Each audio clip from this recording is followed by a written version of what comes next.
Hello and welcome back to my channel. I can't believe I'm even making this video, but I have gotten to 41 weeks, and so this video is going to be my pregnancy diary and update for 41 weeks.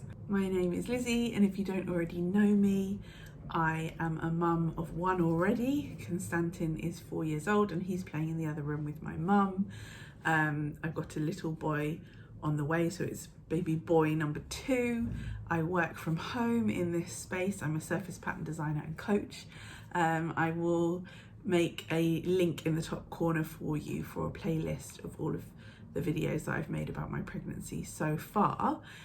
But to quickly fill you in case you're somebody just searching for 41 week videos because you're 41 weeks and being like, ah, then the context is Constantin Stan came at 35 weeks. So they always say like there's not necessarily a bearing on it, and babies will come at different times, but I've obviously not necessarily been expecting to get this far along. Like I definitely wanted to get past 35 weeks and potentially get to 37 weeks because we'd love to have a home birth, but I wasn't expecting to go this far.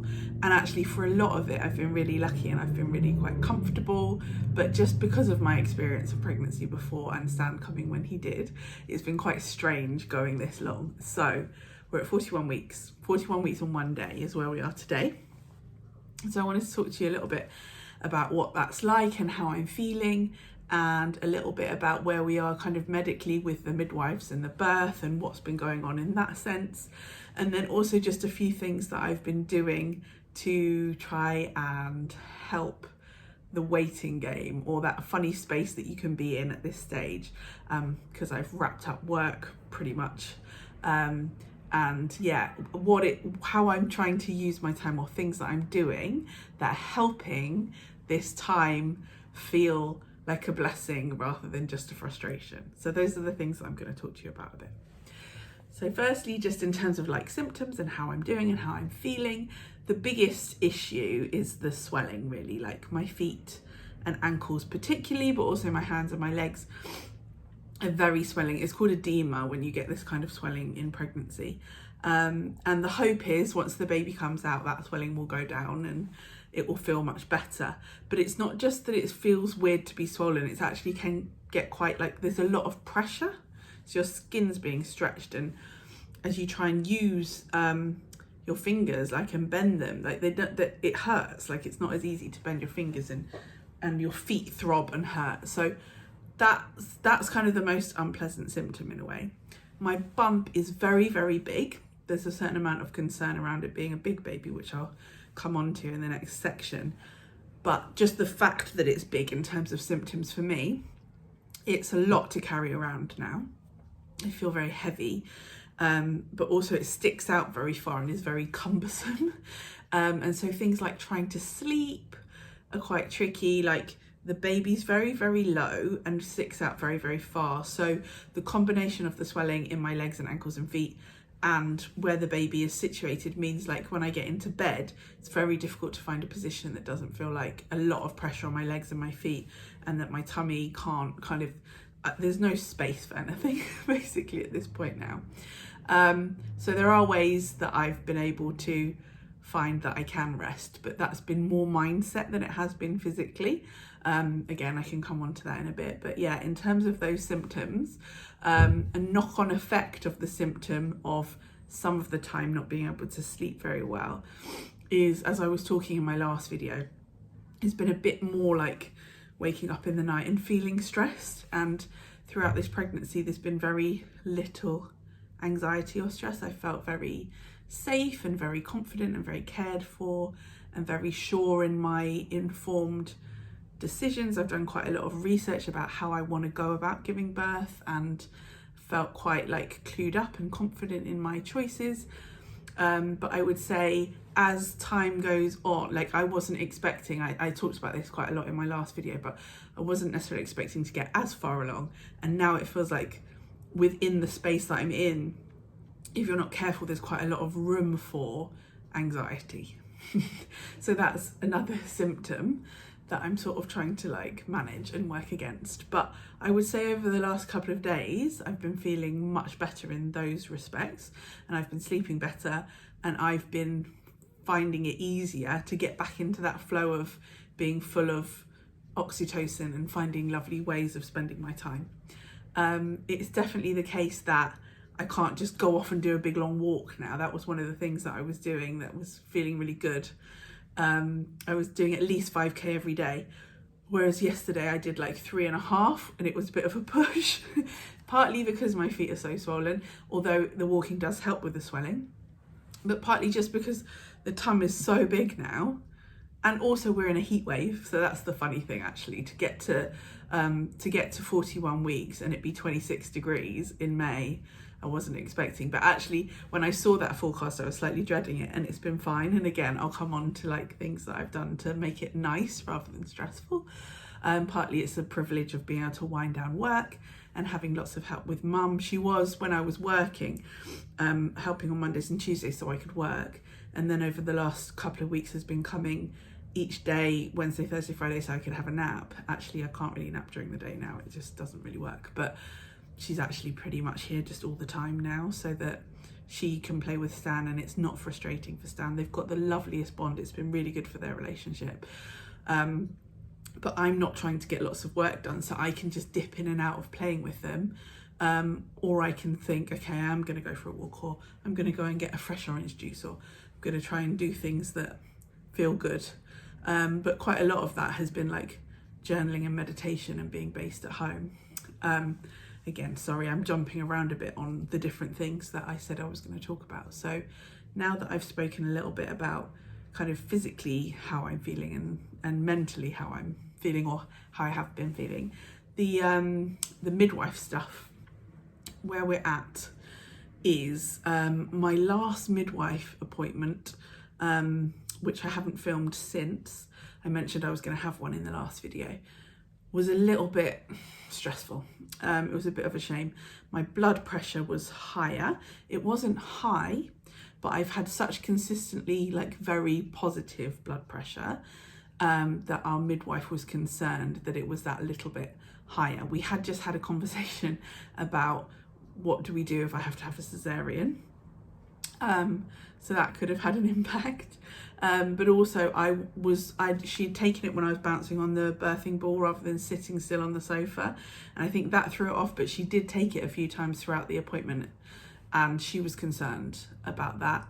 Partly as well, just because of the bloating. So preeclampsia is really, really dangerous. And some of the symptoms of that are the severe bloating and higher blood pressure.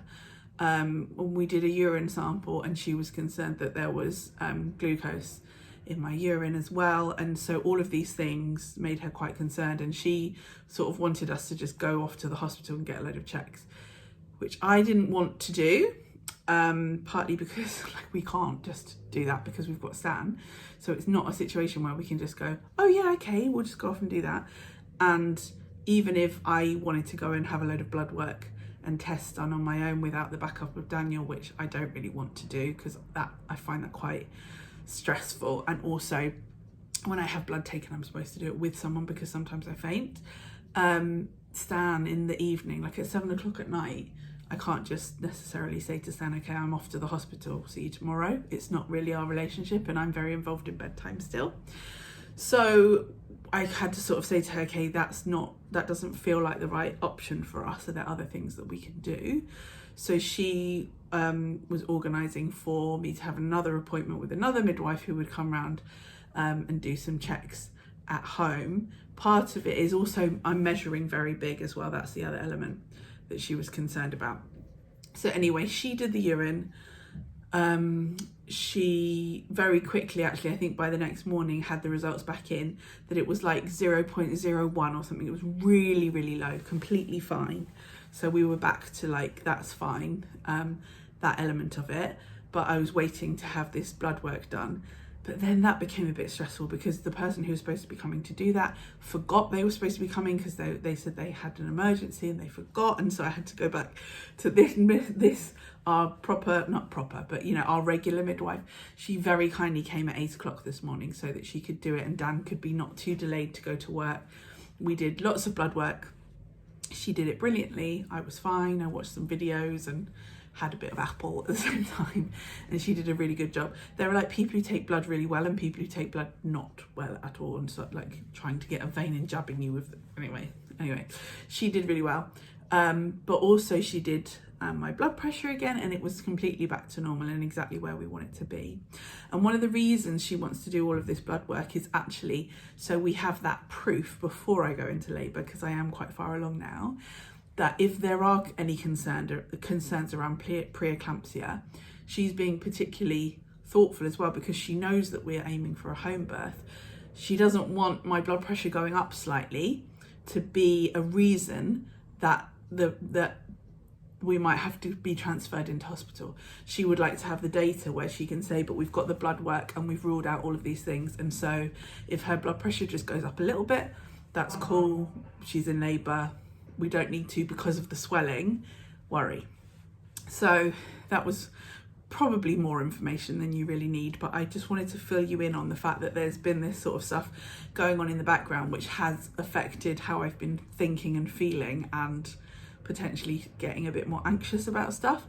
But she's fast tracking the blood work and we should find out the results of that tonight. She also did a random blood sugar, which we haven't been doing recently. They've been concerned that I might have what's it called, thingy diabetes, whatever it is, diabetes when you're pregnant, gestational. So but we haven't, that's not been proven either, because I can't have the blood test that you normally have because of fasting and fainting and yada yada yada. So where we're at now is actually, it was a really good appointment this morning, and I'm feeling good about the blood pressure and the urine. That's all great. And she's done the blood work that we need to be done, so we'll find out about that. But it feels like we're doing that, so we've kind of got that ammunition, or we've got that in our belts to be able to say, it's cool, let's try and stay at home. So at one stage I was feeling a little bit like, oh, there's going to be more pressure for induction, or there's going to be more pressure for not having a home birth. But I'm not feeling like that. I'm still feeling like the team are being really supportive and wanting and hoping that I get the home birth. But I am having to start doing things to refocus my natural and innate ability to trust in my body. So as it gets later and later and the baby's bigger and bigger, it's difficult not to be like, but what if I can't get the baby out? What if I do have to be induced? What if I do have to have a cesarean? And actually for me, I'm not good at kind of gore and operations and blood and guts and any of that stuff. But I could totally woman up and just take it. My actual real concern is Constantin, because having a cesarean would mean a long stay in hospital and children aren't allowed to visit, and that would be devastating for him and therefore for the whole family, and a really hard thing and a really distressing start to having a sibling. And so that's the thing that I really want to avoid happening. So that's the thing that kind of niggles. And so things that I'm doing to trust in my body again. I'm watching videos on YouTube. I'll share a couple of things. It's mostly around the kind of big baby thing and really wanting to focus again on my body is built to do this, and it is possible to naturally give birth to a big baby. There's quite a lot of stuff around the fact, and I've mentioned this several times, that you can't even know if it is a big baby just because somebody's carrying and they look big. But I mean, I look so big, it's hard to believe it will be anything other than a big baby. I'll show you.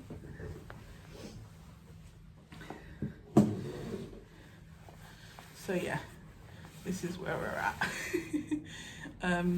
So it's unlikely that it's a small baby, but that doesn't mean that my body doesn't know how to give birth to it, and it doesn't mean that the baby doesn't know how to be born. So I'm doing quite a lot of meditations around that, and I will put some links in the description box of videos that I've been watching that I found helpful if you are somebody who is getting pressure around having a big baby and having some concerns.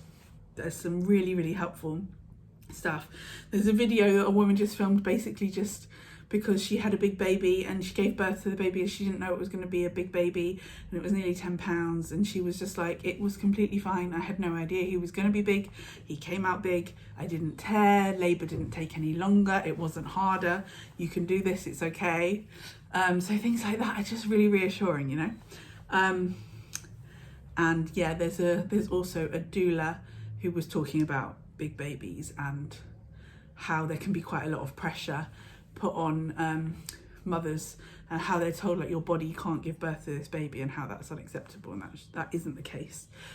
So there's kind of, I'll share some of those things in there for anyone who has found this video particularly like searching about big babies and being worried about having a big baby, because that's the kind of work I'm doing, in just really wanting to trust my body and doing my hypnobirthing techniques and meditations and connecting with this baby specifically, and talking to him and getting excited about him coming, and talking to Stan a lot about him coming. And other things that I've been doing are about the fact that we're at week 41 and I thought I'd be done by now. So finding kind of upside in that is I've been working on our balcony, so I didn't think that we'd be able to kind of do planting and get it ready before the baby came. I thought we'd run out of time. Done loads of work on this living room, really happy with it, loving being in it, really hoping to give birth in it.